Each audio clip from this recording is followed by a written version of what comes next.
আসসালামু আলাইকুম। সবাই কেমন আছেন? আশা করি আল্লাহর রহমতে অনেক ভালো আছেন। এই মুহূর্তে আমরা দেখাচ্ছি হলো একটা বোরাক গাড়ির 5টা ব্যাটারির গাড়ি। আমাদের এই অঞ্চলে বোরাক গাড়ি বলে। তো এই গাড়িটার কি সমস্যা হয়েছিল, কি সার্ভিসিং করলাম, আজকে আপনাদেরকে সব কিছুই বলবো। অবশ্যই আশা করি ভিডিওটা ধৈর্য সহকারে দেখবেন। তো এই গাড়িটার যখন সমস্যা হয়েছিল তখন এই মিটারের আলোটা ধাপ দিল, অর্থাৎ মিটারের আলোটা সঠিকভাবে আসে নাই। তো মিটারের আলোটা ধাপ দিত। তো আসলেও একটা মেকার ভাইয়ের কাছে দিছিল গাড়িটা।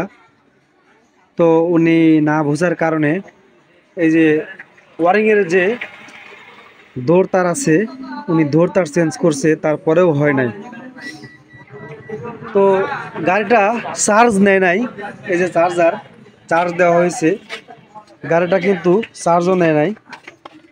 তো আসলেও এখানে একটা লজিক রয়েছে কাজের, সেটা কিন্তু যে না বুঝবে তার জন্য অনেক টাফ হয়ে যাবে। যখন গাড়ি চার্জ নেয় নাই, সেই ক্ষেত্রে কিন্তু চার্জ নেয় নাই, গাড়িটা পিক আপও নেয় নাই, মিটার কিন্তু ধাপ দিছে।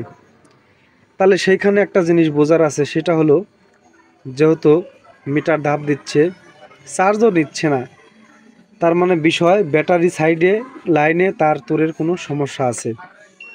উনি সেটা না করে একদম ওয়ারিং করে দিছে। তো বিষয়টা হলো, যখনই দেখবেন আমার চার্জার ঠিক আছে, গাড়ি চার্জ নিচ্ছে না, অথবা পিক আপ গাড়ি চলতেছে না, অথবা চার্জ নিচ্ছে না, সেক্ষেত্রে আমাদের বুঝতে হবে ঠিক এই কানেক্টরগুলো অবশ্যই ফলো করতে হবে। কিসের জন্য? এটা হলো একটা পানি ব্যাটারির গাড়ি। অ্যাসিড এমনই একটা জিনিস, এই যে গাড়ির যে লোহাল আর কি দেখতেছেন, এইগুলোকেও কিন্তু আস্তে আস্তে খেয়ে ফেলে। তো অবশ্যই এই ধরনের সমস্যা হলে আপনারা আদার সাইড অন্য কিছু না দেখে, যখনই দেখবেন গাড়ি পিক আপ নিচ্ছে না, মিটার টিপ দিচ্ছে, অথবা চার্জ নিচ্ছে না, সেই ক্ষেত্রে আপনাদেরকে এই কানেক্টরগুলো অবশ্যই ভালোভাবে চেক দিতে হবে। এই যে কানেক্টরগুলো অবশ্যই চেক দিতে হবে। কানেক্টর চেঞ্জ করার পরেও যদি কাজ না হয়, সেক্ষেত্রে আপনারা সুন্দরভাবে ব্যাটারিগুলো মাপ দিবেন।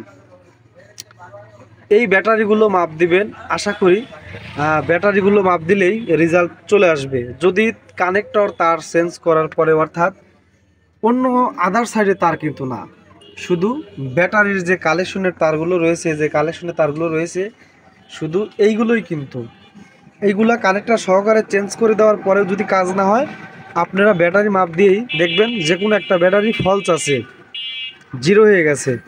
তো জিরো হওয়ার কারণে এরকম সমস্যা হয়ে যায়। আমরা এই যে দেখেন কানেক্টর নতুন লাগাই দিছি, আশা করি আমাদের কাজটা হয়ে গেছে, আমরা চেক করেছি। তো এখন আর ধাপ দিচ্ছে না, এই যে দেখেন এখন আর ধাপ দিচ্ছে না, আশা করি কাজটা হয়ে গেছে। তো যাই হোক, এই ধরনের কাজের সমস্যা পড়লে অবশ্যই আপনারা সবাই কমেন্ট করবেন। সবাই ভালো থাকেন। আসসালামু আলাইকুম।